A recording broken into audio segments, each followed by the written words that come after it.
بەناوی خوای بەخشندەی میهرەبان کاڵێڕەناسم ڕایەڵەتان پێشکەش دەکەم تەوەری ڕایەڵی ئەمڕۆ تایبەت دەکەین بە ئەنجامدانی دەنگدانی تایبەت لە هەرێمی کوردستان. هەڵبەتە پاش 6 ساڵ ئەمڕۆ دەنگدانی تایبەت بۆ هەڵبژاردننی پەرلەمانی کوردستان بەڕێوەچوو بنکە وێزگەکانی دەنگدان بۆ دەنگدانی تایبەت لە کاتژمێر 7 بەیانی ئەمڕۆ تا 6 ئێوارەی ئەمڕۆ کراوە بوون و بەپێی ڕاگەیەنراوی کۆمیسیۆنی باڵای سەربەخۆی هەڵبژاردنەکانی عێراق کاتەکەی درێژ ناکرێتەوە بەڵێ درێژیش نەکرایەوە ئێستا هەڵبژاردن دەنگدانی ئەمڕۆ کە دەنگدانی تایبەت بوو وەستێنراوە و چونکە پرۆسەی کردنەوە و داخستنی وێزگەکانی دەنگدان پرۆسەیەکی ئەلکترۆنی ئۆتۆماتیکی خۆی دادەخرێت و بە گوێرەی ئامارەکانی کۆمیسیۆنی باڵای هەڵبژاردنەکانی عێراق ژمارەی گشتی دەنگدانانی هەرێمی کوردستان 2,899,578 دەنگدەرن و ئەو ژمارەش 215,960یان دەنگدەری تایبەتن و 2,683,618یان دەنگدەری گشتی. نزیکەی 1,431 بنکەی دەنگدان هەن لە هەرێمی کوردستان و لەو ژمارەی بنکەی دەنگدانانە 1,266 بنکەیان بنکەی گشتین و 165یان بنکەی تایبەتن و نزیکەی 1,198 کاندید هەن بۆ ئەم هەڵبژاردنەی پەرلەمانی کوردستان و زۆرترین دەنگدەری تایبەت لە دەنگدانی ئەمڕۆدا لە بازنەی هەولێرە و کەمترینیشیان لە بازنەی هەڵەبجێ. تەوەری ئەمڕۆ بە میوانداری هەرێکێک لە بەڕێزان خاتوو بەدرێ ئیسماعیل چالاکوانی کۆمەڵگەی مەدەنی هەروەها کاک جانگیر ئەحمەد سوپۆری بواری هەڵبژاردن سوپاس بۆ ئامادەبوونتان لە ڕایەڵی ئەمڕۆ. کاک جانگیر لە تۆ دەست پێ دەکەم بێگومان پاش 6 ساڵ ئەمڕۆ ڕۆژێکی مێژووی و گرنگە بۆ هەرێمی کوردستان و خەڵکەکەی بەگشتی چۆن هەڵی دەسەنگێنی و ڕاوەتان بۆ ئەم هەڵبژاردن؟ ڕحمان ئەوەحیم سوپاس و ستایش بۆ خوا درود و سڵاو بەسەر گیانی پاکی پێغەمبەری پێشەوە صلی الله عليه وسلم. وەکو ئاماژەت پێدا ئەمڕۆ ڕۆژێکی گەرم و گوڕ بوو و پرۆسەیەکی سیاسی گەرم لەسەر ساحەی هەرێمی کوردستان پیادەکرا. ئەویش دوای 6 ساڵ و بەنزیکەی 20 ڕۆژ جارێکی تر پرۆسەی هەڵبژاردننی گشتی بۆ پەرلەمانی کوردستان خولی شەشەم ئەنجامدرا. ئەمڕۆ ئەو هێزانەی کە لە دەنگدانی گشتیدا ناتوانن دەنگ بدەن لە دەنگدانی تایبەتە دەنگیاندا بە پێی یاسا و ڕێکارەکانی کۆمسیۆن لە کاتژمێر 7 بەیانی هەتا 6 ئێوارە پرۆسەکە ئەنجامدرا و دەستپێکردن و کۆتاییەکەشی بە شێوەیەکی ئەلکترۆنی بوو واتە سیستەمەکە خۆی لە کاروەستە و سەرەتا دەستی پێکرد. ئەمڕۆ هەموو بریکارانی لایەنە سیاسیەکان چاودێری پرۆسەکەیان کردووە، چاودێرانی کۆمەڵی مەدەنی و دەستگاکانی ڕاگەیاندن هەمویان چاودێری پرۆسەکەیان کردووە و بە وردی لەگەڵ کارمەندانی کۆمسیۆن لەسەر خەت بوون، لەگەڵ لایەنە سیاسیەکان لەسەر خەت بوون، هەر هەمویان بەیەکەوە بە یەکدەست خەمخۆری سەرکەوتنی پرۆسەکە بوون. بۆیە دەکرێت بڵێن ئەمڕۆژ ڕۆژی هەڵبژاردن بوو، ڕۆژێکی بابڵی گەرم و گۆڕ بوو لە ساحەی سیاسی هەرێمی کوردستان. سپۆڕێکی بواری هەڵبژاردن پێت وایە دەنگدانی ئەمڕۆ بە شێوەیەکی باش بەڕێوە چوو وەک خودی خۆت؟ لە 100% هیچ پرۆسێکی هەڵبژاردن بە بڵی بەدڵی کە لایەنە سیاسیەکان نییە، چونکە بۆ هەموو ئیشێک کە مرۆڤ بیکات بە دڵنیایەوە هەرچەند یاسای بۆ دابڕێژێت ئەگەر بە کۆمپیوتەریش کارەکان ڕێک بخە کەم کورتی هەر تێەکەوێت. بەڵام ئێستا زووە ئێمە حکم بدەین لەسەر پاک و خاوێنی پرۆسەکە، نەزیهی پرۆسەکە یاخود پۆخڵەوە یا هەبوونی تەزویر ئەم جۆشتنە، چونکە هەمووی چەند بابڵی کاتژمێرێکی نزیک کاتژمێرێکە پرۆسەکە تەواو بووە تا ئێستا تەپوتۆزەکانی نیشتوتەوە باڵی ئیشەکان بەردەوامن بۆ کۆتایی پێهێنان لە پرۆسی ئەنجامەکان بە تەواوی دەرنەکەوتون، لایەنە سیاسیەکان سەرنجی خۆیان بە تەواوی دەرنەبڕیوە. ئەگە بڵی لە 100% سەرکەوتوو بووە ئێمە وەکو چاودێرانی بواری هەڵبژاردن ناتوانین ئەو حکومە بدەین، بەڵام خاڵی ئیجابی زۆرتیا بوو، خاڵی سەربیشی تێدا بوو. باشە کاک جانگیر باسێکم لە ڕێکارەکانی دەنگدان بۆ بکە لە کاتی پرۆسی هەڵبژاردندا و ڕێکارانە چین؟ بەپێی یاسا هەم هەڵبژاردنێک با بڵێ سێ ڕەهەندی پێویستە. یەکەم لیژنەیەک یعنی کۆمسیۆنێک پرۆسەکە بەرێ بەڕێوە، دووهەم تۆماریی دەنگدەران هەبێت، سجلی ناخبین هەبێت، جا هەر پرۆسەیەک بێت گشتی بێ تایبەت بێت، هەڵبژاردنەکە گەورە بێ یان بازنەی کەم بێت، یاسایەکیش هەبێت با بڵێ پرۆسەکە پێ بچێ بەڕێوە کە لەم پرۆسەیەدا هەستیشان بوونیان هەیە. کۆمسیۆنی باڵای سەربەخۆی هەڵبژاردنەکانی عێراق سەرپەرشتی دەکات بە یاسایەک کە ساڵی 2023 تعدیل کرا هەڵبژاردننی هەرێمی کوردستانی پێچێ بەڕێوە و سجلی ناخبینیش ئەوەیە کە دەیبینی هەر هەموو ئەو کەسانی کە دەنگ دەدەن پێویستە ناویان لە تۆمەری بایۆمەتریدا هەبێ. بایۆمەتری پرۆسەیەکی بابڵی زیندووە، ناوەکەی بەخۆیەوەیەتی. کەسێک بە زیندوی ئەچێتە بەردەم لیژنەی تۆمارکردنی خۆی بە زیندوی خۆی تۆمارەکە و پەنجەمەگە لێ وەردەگیرە و دوێنەی چاوی دەگیرە و هەموو زانیارەکانی داخل دەکرێت بم ئەڵێن بایۆمەتری. ئەم سەرڕاهەندەی هەیە. دەستخۆش. بەدری خان، پرۆسەی دەنگدان بۆ هەرێمی کوردستان تا چەند گرنگە؟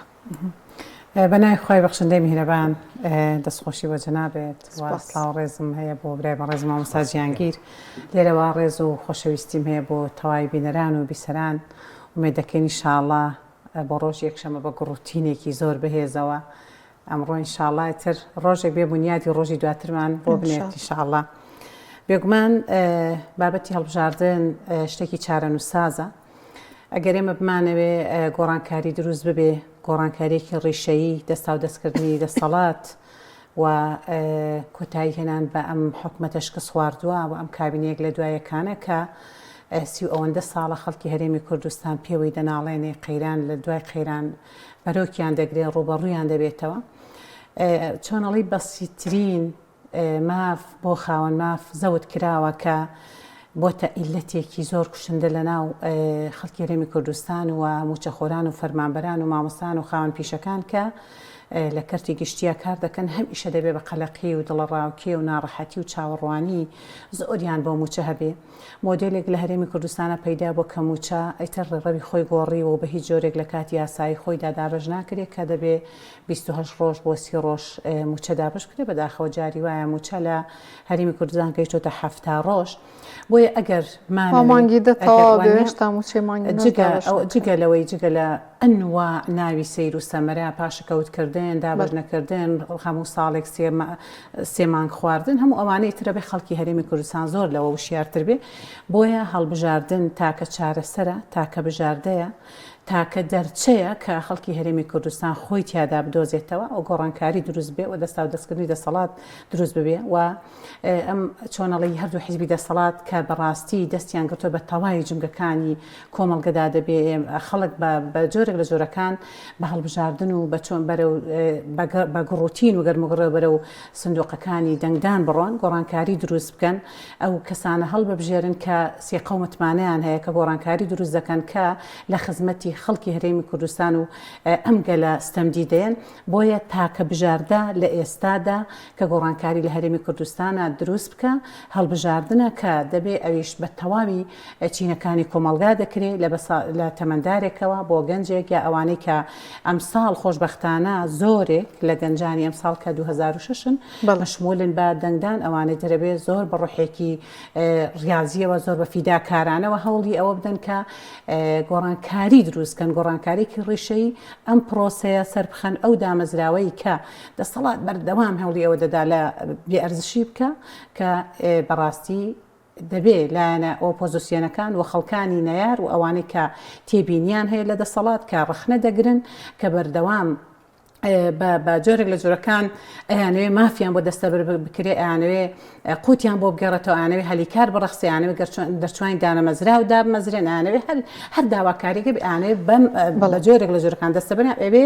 هەڵبژاردن تاکە بژاردن ئەوان بە ئەو پەڕی ڕۆحی فیداکارانە و بەرە سندوقەکانی دەنگدان بچن و خەڵکی تریشی لێگادار بکەنەوە. بەدەیخان ئەم هەڵبژاردنە جیاوازترە لە هەڵبژاردنەکانی پێشووتر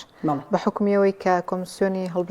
پەرلەمانی عێراق هەڵبژاردننی پەرلەمانی عێراق سەرپەرشتیەکە ئەمانە بۆ خەڵک کەمێک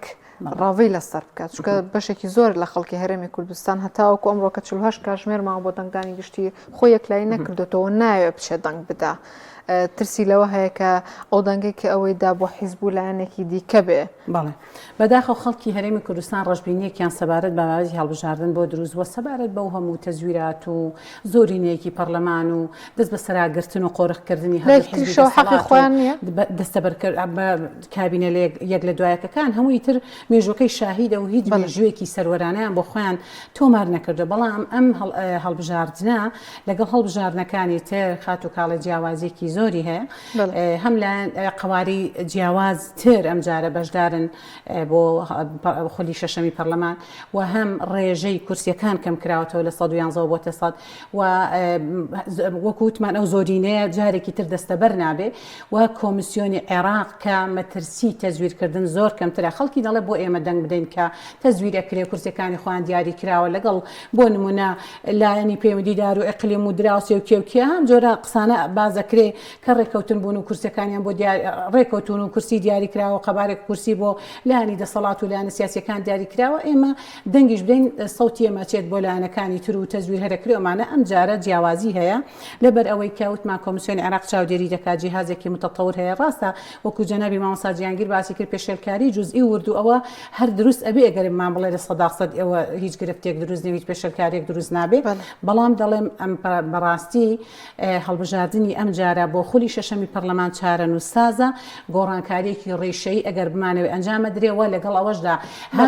هەم دامەزراوی پەرلەمان گۆڕانکاری بەسەراتوە هەم ڕێژەی کورسیەکان گۆڕانکاری بەسەراتوە هەم قاوارەکان بە جۆرێک لە جۆرەکان زیادیان کردووە هەمیش ئەم هەردوو حیزبی دەسەڵاتدار بەو جۆرە نەئەتوانن دەست بۆ تەزویرێکی ڕەها بەرن ئێمە ناڵێن پێشێلکاری ناکرێت تەزویر بەڵام ئومێ دەکەین ئینشاڵڵا ئومێ دەکەین کە ڕێژەی تەزویرکردن زۆر کەم بوو بێتەوە کەم دەبێتەوە بۆیە جیاوازی هەیە ئەم جارە ئەگەر ئێمە بەڕاستی بەگەشتبینیەوە لە بابەتی هەڵبژاردننی خولی شەشەم بڕوانی ئینشاءڵڵا براوە دەبین و دەبینە خاوەنی دەستکەوتێکی زۆر باش. کاک جانگیر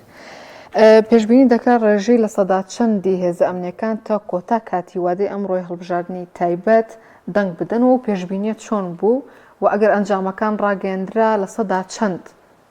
دەنگی داوە لە هێز ئەمنیەکان و دەنگدانی تایبەت سەبارەت بە ڕێژەی بەشداریکردنی هێزە ئەمنیەکان لە هەموو پرۆسەکانی دەنگداندا بە ڕێژەیەکی بەدەست شتێکی چاوەڕوان کراوە چونکە لایەنێکی سیاسی کۆمەڵی هێزی شەکداری خۆی هەیە ساڵەهایەکە پەروەردەیەکە دووستیەکە بۆ بەرگریکردن لە قوارەکەی خۆی گەورەی کردووە بەدڵنیاییەوە فشار لە هەمویان دەکات کە هەمویان بێ بەشدار بن و هێزە چەکدارەکان با بڵێ ئەوانەی کە موچیان لای حیزبەکانە ئەمانە بە فشار هەمویان کارتی بەیەمەتیان پێ تازە کراوەتەوە واتە هەمویان لە 100% دەنگدەری حەقیقین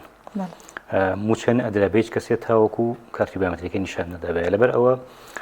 بۆ بەشداریکردنیش ئەمان با بڵێ هێزەکانی دەسەڵات گرە و لەسەر دەنگدانی تایبەتەکەن تۆ لە سەرەتاوە ڕقەمێکی خوێندەوە 215,000 و وانە 960 دەنگ تقریبا 216,000 دەنگ 216,000 دەنگ ئەگەر بە ڕێژەی بە دەنگدانی گشتی و تایبەتەوە ئەگەر لە 150 خەڵک دەنگ بدە ئەزانی دەنگی پێویست بۆ کورسیە کە بێڵن قاسمی انتخابی نزیکەی 15,000 دەنگە ئەو 215,000 دەنگە 216,000 دەنگە دابشێکی بەسەر کورسیەکانە 14-15 کورسیە بۆ هێزەکانی دەسەڵات لەبەرەوە لە 100% گرێوی لەسەرەکەن هەموو فشارێکی لەسەرەکەن و ئەیانەوێ هەموو دەنگەکە بۆ خۆیان بێت هەرچەند ئەمە ستەمێکی گەورەیە بەڕاستی لە دەنگدەری هێزی تایبەت دەکرێت چونکە هێزە تایبەتەکان هێزێکی نیشتیمانی هێز سەر بە حیزب نین ئەمە لە کوردستان باڵی واقعەیەکە خۆی سەپاندووە ئەگینە پێویست ناکە هێزی تایبەت خۆی بە حیزب بۆ ببەستێتەوە لەکوێ دنیادا لە هیچ شوێنەکانی هەتا لە هەندێک وڵاتی دیموکراسیە ئەوەی کە سەر بە هێزی باڵی چەکدار بێت هەر بۆی نییە بەشداری دەنگدان بکات هەر باڵی کارتی دەنگدانی نییە نەوێ بەشداری کەچکە بۆ وی بێلایانی خۆی بپارێزێ حیازی خۆی بپارێزێ بەڵام لە هەرێمی کوردستان داوانیە بۆیە بە فشاری هێزەکانی دەسەڵات بە زۆریش ئەگەر بیان بن چونکە چاوتەکسانیان زۆر کردون ئەبێ هەمویان چەند بۆ دەنگدان لەبەر ئەو ڕێژەی کە لە 96.6 خەڵک دەنگدانی تایبەت دەنگیداوە ئەمە ڕێژەیەکی چاوەڕوانکراوە لای هەموو چاودێرێکی هەڵبژاردن و ئاگای لەو ڕاستی هەیە بۆیە ئەم ڕێژە زۆرە بەرز بێتەوە باشە کاک چەنگێرە خراو سەربەخۆکان ئاماژە بە هەندێک پێشەلکاری دەکەن لەمڕۆدا و کۆمیسیۆنیش ئەمەڕات دەکاتەوە چییە بەڕاستی ئەمڕۆ پێشەلکاری ڕوویدایە هەر بەگشتی بەڵێ لە هەڵبژاردنەکاندا پێشەلکاری هەڕوو دەدەن بەڵام جیاوازە بۆ منە لە هەڵبژاردنێک بۆ هەڵبژاردنێکی دیکە ڕەنگە ئەم ساڵ کەمترین پێشەلکاری ڕوویدا بێت ڕاستە بە پێی یاسا نایە پێشەلکاری بکرێت بە پێی ڕێکارەکانی کۆمیسیۆنیش نایە پێشەلکاری بکرێت ماوەیەکی زۆرە کۆمیسیۆنی دیعایە ئەوەکە کە قەدەغەیە هیچ دەنگدەرێک ئامێری مۆبایل بگەتە ناو سندوقی دەنگدانەوە بەڵام ئەمڕۆ بینرە لە سەرەتادا کۆمیسیۆن من ئەوەندەی چاودێری پرۆسەکەم کردووە ڕێگریە کرد هیچ کەس بووینەوە بەڵام دوایی ئەویش لە بەردەم فشارەکانی هێزی دەسەڵات خۆی بڕانەگیرە هەنی ئەفسەرێک دێ بە کۆمەڵێ بابڵی پلە پایەوە و بە شێوەیەکی چاوتەکساندن و چاوسڕکردنەوە فشار لە کارمەدێکی کۆمسیۆنەکە بەڕاستی ئەو ناتوانێت تحادای بکە لەبەرەوە دڵنیایی تایبەتیش مەترسی خۆی هەیە هێزەکانیش گرێوی لە سەدەکەن وەکو باسم کرد فشارەکەن بەڵێ ئەوەی کە زۆر بەسەقی دەبینرا کە پێشەلکاری بوو بریکارەکانی لایەنی سیاسیەکان ئەماژەیان پێدا ڕێکخراوەکانی کۆمەڵی مەدەنی ئاماژەیان پێدا چاودێرەکانی ڕاگەیاندن ئێمە پەیامنێرمان هەبوو مەیدانیان لە ناوبنکانی دەنگداندا کە بە چاوی خۆی بینیوێتی ئامێری مۆبایل چۆتە ناوبنکانی دەنگدانەوە پێشەلکارێکی تریش ئەوەیە کۆمسیۆن ڕێژەیەکی داناوە بۆ ئەو کەسانی دەنگدەرن بەڵام پەنجەکانیان لەسەر جیهازی بەسمەکە ناخوێنرێتەوە ئەمە بۆ هەموو وێزگەیەک لە سەدا 5 بۆی هەیە بەبێ ئەوەی ئامریکا بیخوێنێتەوە ئەتوانێت دەنگدە ئەمە دەرچەیەکە بۆ سەختەکاری چۆن ئەبێ لە بریکاری لایەنە سیاسیەکان چاودێرەکان زۆر وریابن کاتێ ئەو دەنگدەرە ئەچێ بۆ وەرگرتنی باڵی کارتی دەنگدان و کە پەنجەی نایخوێنێتەوە ئەبێ بریکارەکان ئەویان لە بەچاوێ سێری کارتەکەشی بکەن بزانن بالفعل ئەم کەسە ناوی هەیە لێرە لە وێزگەیە یا هەر بە بیانووی ئەوەی کە پەنجەی ناخوێنێتەوە فۆرمیشی نووسێدانێتە بدات ئەمە نابێ بە نەخوێنەوەی پەنجە بریکارەکان واز بێنن تەنها ئەوەندە ئەبێت چاوکراوەتر بن چونکە بریکار چاوی لایەنە سیاسیەکانم ئەمەش دەچێکی ترە بۆ تەزویر کە هیوادارم ئەمە بە هێزی بریکارەکان نەکرێت کەواتە ڕێکارە یاسایەکان بۆ ڕێگریکردن لە دروستبوونی ئەم ساختەکاریانە چین و چۆن جێبەجێ دەکرێن و ئایا بۆ من ئەو بنکەی کە ساختەکاریتیان جامەدرێ ئایا ئەو بنکەی دەنگدانن تاوی ئەوانی کە دەنگیان لێداوە دەنگەکان هەڵەوە شێنرێنەوە ئەوە چۆنن ئەوە کەوتۆتە سەر بەهێزی ئەو سکاڵایی کە بریکارێکی سیاسی تۆماری دەکە بۆ نمونە وەکو باسم کرد بریکاری سیاسی بابڵی لە ڕووی یاسایی و مافی تەواوی هەیە چونکە گرێبەستێکەیە لە نێوان لایەنێکی سیاسیە لەڕووی بریکارەکەوێت لەگەڵ کۆمسیۆن ئەم بریکارە چاوی لایەنەکەی و ئەبێ ئاگای لە هەمووی بێ بۆ دەستی ئەڕوات وە زۆر حسابی بۆ ئەکرێت نابێ بریکار خۆی بە لاواز بزانێت ئەو هەموو مافێکی یاسایی هەیە وەم هێزیکی یاساییشی هەیە ئەتوانێت سکاڵە تۆمارکە خۆی لەگەڵ چەند قەوارەیەکی تری ناڕازیە کە یاسایان تۆمارکە سکاڵیان تۆمار کرد بۆی هەیە ئەو سندوقە بچێتە مەسەلەن هێڵی سوورەوە و دووبارە بژێدرێتەوە هەتا گەشتوتە ئەوەی کە ئەنجامی بنکە وێزگە ڕەت کراوەتەوە لە پۆستەکانی ڕابردوودا کورسی لەلایەن دەسەڵات سێنراوەتەوە مەسەلەن بۆ لایەنێکی دیکە لەبەرەوە سکاڵە یاساییەکان کاریگەریان زۆر دەستخۆش بدری خان بۆچی خەڵکی ئێمە باوەڕی بە پرۆسەی دەنگدان نەماوە لە کاتێکدا ئەم پرۆسەیە بۆ هەرێمی کوردستان پرۆسەیەکی گرنگە و ئەتوانین بڵین تاکە پرۆسەیە کە لەم وڵاتەیە بتوانێت گۆڕانکاری دروست بکە و ئەم دەسەڵاتە بگۆڕێ بێگومان ئێمە کۆمەڵێک کابینە یەک لە دوایەکمان بینیوە نۆ کابینە گەریتر خواتە من باواگەینە دەیەم کابینە بۆ حکومەتی هەرێمی کوردستان 32 ساڵە خەڵکی هەرێمی کوردستان لە چاوەڕوانیایە 32 ساڵ هیوای پێبەخشرێ 32 ساڵە احترامە ناڕاستیان بەرامبەرە وترێ لەگەڵا وترێ 32 ساڵە بە بیانووی جۆرا و جۆر بە چۆنەڵیشی ئاراتی سیر و سەمەرە لە خولە جیاوازیەکانی هەڵبژاردننی پەرلەمان شتی سیر و سەمەرە وتراوە بۆیە خەڵکی هەرێمی کوردستان کاتێک کە بینیوێتی کابینێ یەک لە دوایەکەکان بە هیچ جۆرە حسابیان بۆ خەڵکی هەرێمی کوردستان و خەڵکی بەژمێنێتی هەرێمی کوردستان نەکرد و تەنها بۆ گیرفانپڕکردنی خوان و بەرژەوەندی خوان و مەسلحەتی خوان و بنەماڵەکانی خوان و هێزەکانی خوان کاریان کردو بۆیە بە جۆرێک لە جۆرەکان خەڵک تووشی ئەو بێهیوایە بووە کە نابێت بەڕاستی چۆکدا بدەن نابێت بە جۆرەکان بێهیوای ڕویان تێبکە ئەم جارە کە دەڵێن بۆ خەڵکی هەرێمی کوردستان بێهیوا بووە ئێمە کاتێکە خولی پێنجەمی پەرلەمان بۆ نمونە دەست بەکار و سوێندی یاساییمان خوارد دوا بە دوایەوە کابینێ نوێی حکوومەت متمانەی پێبەخشرا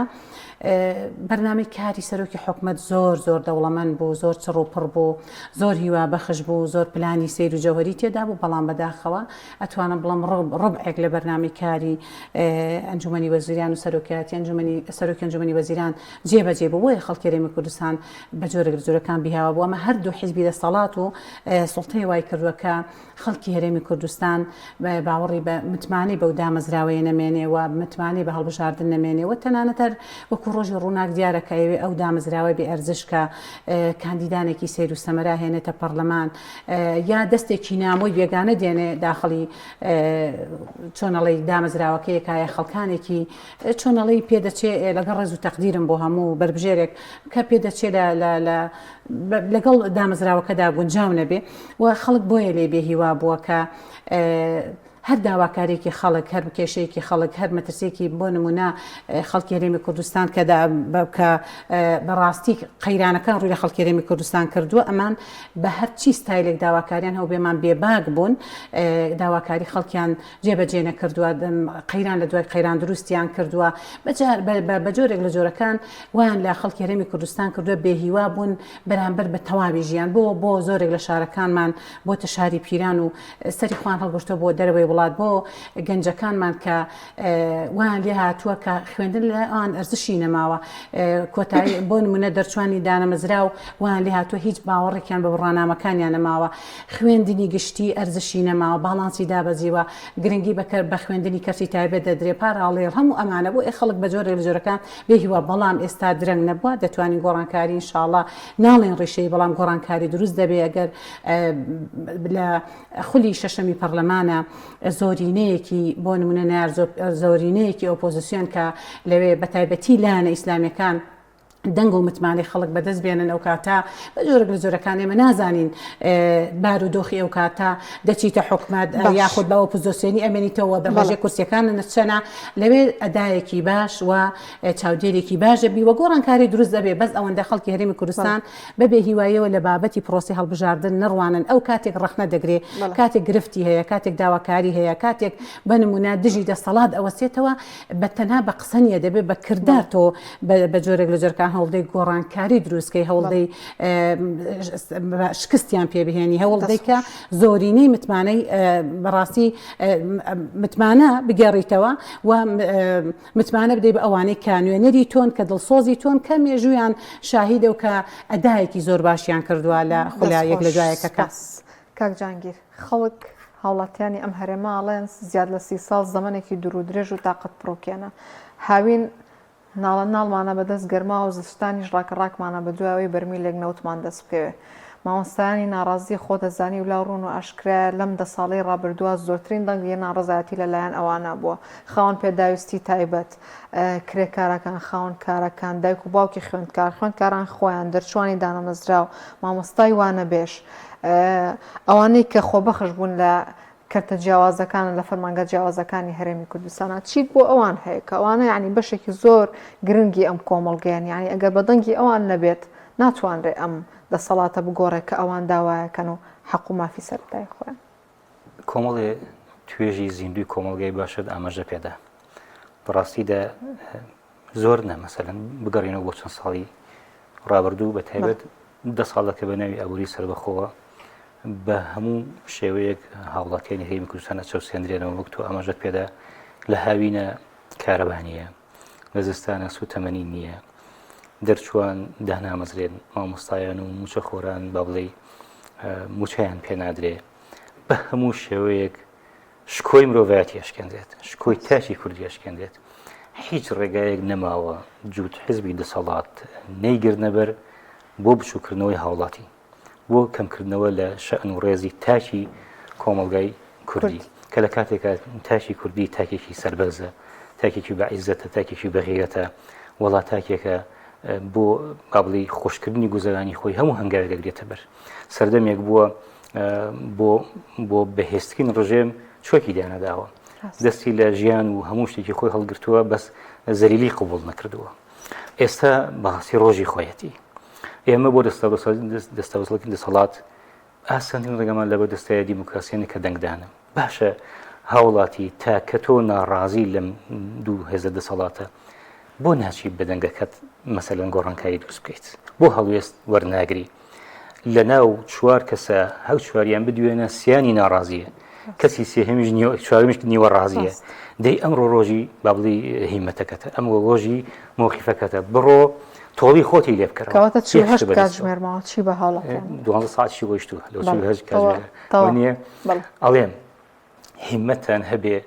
پاش ڕۆژی خۆتان بکردنەوە شکۆی خۆتان بکردنەوە بەڕاستی بەڵێ. ئەو ڕۆژانتان لەبیر بێ کە باوەک سەر و خێزان ڕووی نەدەهات سەی مناڵەکانی کە ئێوە مەسەلەن موچەمەر نەگرتووە ئەوەیان لەبیر بێت هەوڵ بدەن تۆڵی خۆیان بکەنەوە دەستخۆش کاک جانگیر ئەحمەد پسپۆری بواری هەڵبژاردن هەروەها خات و بەدری ئیسماعیل شالاکوانی کۆمەڵگەی مەدەنی سپاس بە ئامادەبوونتان لە ڕایەڵی ئەمڕۆ ڕایەڵم پێشکەشکردن هەر شاد